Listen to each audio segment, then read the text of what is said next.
You're sick of my madness. Don't you tell me what I supposed to do. You're better off without me. Don't you tell me what I supposed to do when I'm walking on the streets half naked. ازيكم عاملين It's ايه؟ يا رب part of تكونوا بخير. فيديو جديد مع يوميات حنان في المطبخ، والنهارده هنعمل مع بعض البشاميل بس بطريقه حلوه، وكمان الحشو مش لحمه كالمعتاد، لا النهارده هنعمل البشاميل بتاعنا بالفراخ. معانا بقى الدقيق لعمل البشاميل، ومعانا الحليب، وطبعا معانا السمنه، ومعانا حبه مكرونه قلم، ومعانا الفرخه بتاعتنا الجميله اللي احنا هنسوي فيها البلاوي النهارده، وكمان هستخدم الكبده والقنصه بتوعها. هنا بقى في الفرخة أنا هاخد الصدر بس هقطعه عصافيري كده زي الكبدة العصافيري كده، وهقطع معاهم الكبدة والقونصة وهشوحهم على البوتاجاز ببصل.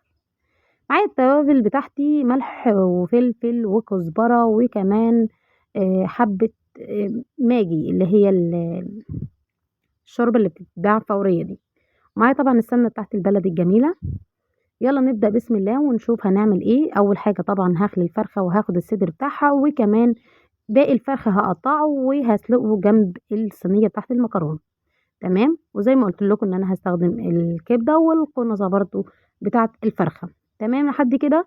هسلق المكرونة وارجع لكم علشان ما اطولش معاكم، وكمان اقطع البانيه. قطعت البانيه زي ما انتم شايفين كده بشكله الجميل ده، بعد ما غسلته كويس جدا هو سليم، وبعد كده قطعته بالشكل الجميل ده. وسلقنا المكرونه بتاعتنا، وهنا الفرخه كنت لسه ما شطفتهاش، وريتكم ان انا قطعتها وهسلقها جنب المكرونه. تمام لحد كده. حتى الرجول بتاعت الفرخه مش هنرميها، كان زمان بقى.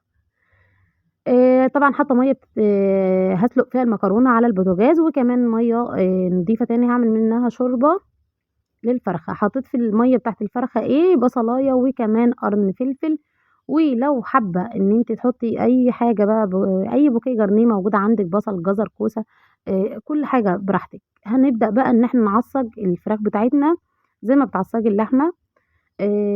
طبعا صينية المكرونة دي تعتبر شبيهة للنجريسكو شوية، طالما ان انت استخدمتي الفراخ. حطيت بقى معلقتين سمنة على معلقة زيت صغيرة، وحطيتهم على البوتاجاز. أول ما سخنوا جامد رحت نازلة بالفراخ بتاعتي، هديها صدمة كده علشان ما تنزلش السوائل بتاعتها، وبعد كده هحط عليها 3 4 بصلات مبشورين. تمام. ما ننساش بقى ننزل بالتوابل بتاعتنا الجميلة، وما ننساش برضو ان احنا نحط لايك وشير وتعليق حلو منكم كده. هننزل بالبصل، وهظبط الملح وفلفل والتوابل بتاعتي زي ما قلت لكم. انا بستخدم فلفل اسمر وكزبره وشطه بس في الاكل، وكمان الماجي اللي هي الفوريه. تمام لحد كده. دي الماجي اللي انا فركتها، هظبطها بقى وتمام لحد كده. حبه فلفل على كزبره على الماجي والملح يبقى زي الفل. برضو ما ننساش اللايك بتاعنا الجميل. هنا بقى بحضر البشاميل بتاعي. جبت معلقتين كبار سمنه، يعني معلقتين دول زي 5 معالق كده سمنه، المعالق اللي احنا بناكل بيها تحت الشوربه العاديه.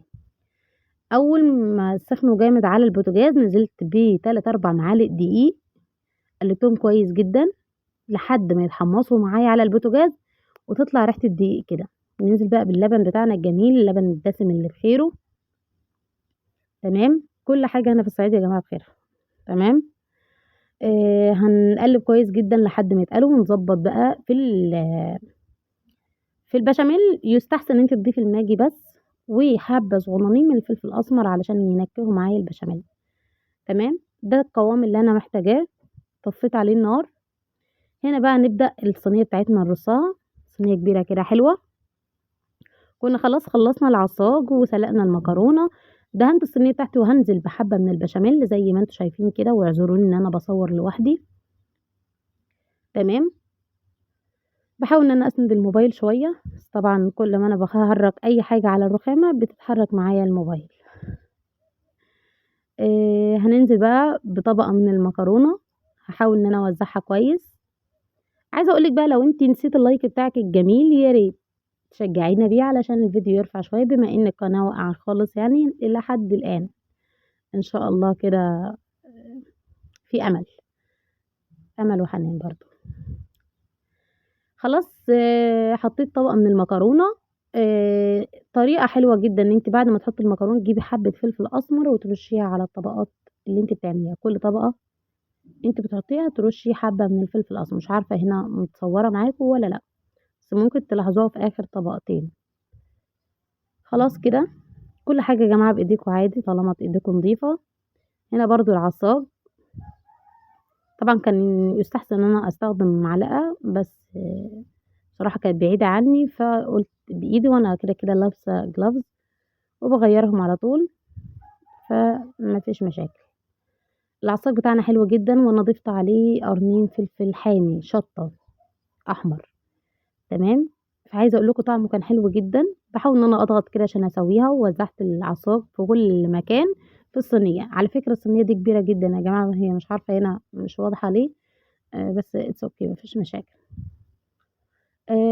هنضيف بقى طبقه المكرونه التانية، واخر حاجه نحط البشاميل من فوق. عايزه اقول لك هنا بقى طريقتين، لا تضيفي بيضتين على الصينيه من فوق معاهم رشه فلفل اسمر، لا اما تجيبي حبة جبنة موتزاريلا وتحطيها على الوش وتدخليها الفرن، هتبقى جميلة جدا. بصراحة أنا عندنا في الصعيد مش كل حاجة متوفرة، لأن أنا في قرية مش في المحافظة نفسها، فمش كل حاجة متوفرة عندنا، يعني ممكن ألاقيها وعشرة لأ. فبصراحة كنت نفسي إن أنا أضيف عليها جبنة، بس ما كانتش متوفرة في المكان اللي أنا موجودة فيه. فكسرت عليها بيضتين وعليهم رشة فلفل أسمر وقلبتهم كويس ونزلت بيهم على وش الصينية. كده كانت تمام، يعني بالطريقة اللي احنا بنعملها المعتادة بتاعت زمان، البيض ومش جبنة. فكسرت عليها البيضتين وحطيت عليهم فلفل أسمر، هتشوفوها دلوقتي في الفيديو اهو. فلفل أسمر ده مطحون يا جماعة، هو من غير ملح بس هو مطحون جامد. قلبتهم كويس جدا وهنزل بيهم على وش الصينية. وكده الصينيه بتاعتنا خلصت. هنكون مجهزين الفرن بتاعتنا مسخنينها من قبلها علشان لما تدخل ما تجلدش منك وتخرج على طول بسرعه، ما تاخدش وقت كتير في الفرن، لان طبعا لو خدت وقت كتير في الفرن مش هتطلع جوسي، وهتطلع ناشفه معاكي كده وتحس ان هي متحمصه. تمام. فردتها بالشكل ده ويلا ندخلها على الفرن وننتظر اول ما تخرج. بسم الله ما شاء الله خرجت معانا احلى صينيه مكرونه بشاميل بالفراخ، حلوه جدا. عايزه اقول لكم كان طعمها رهيب. اتمنى تجربوها. ما تنسونيش بقى في لايك وشير وكومنت حلو منكم، وسيبكم من التعليقات السلبيه شويه، احنا كده كده مبسوطين واهم حاجه الحمد لله. Don't you tell me what I supposed to do? You're better off without me.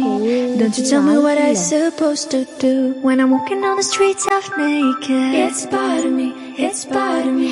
When I'm making my bright makeup, it's part of me, it's part of me. When you're crushing all my dreams and you're making me so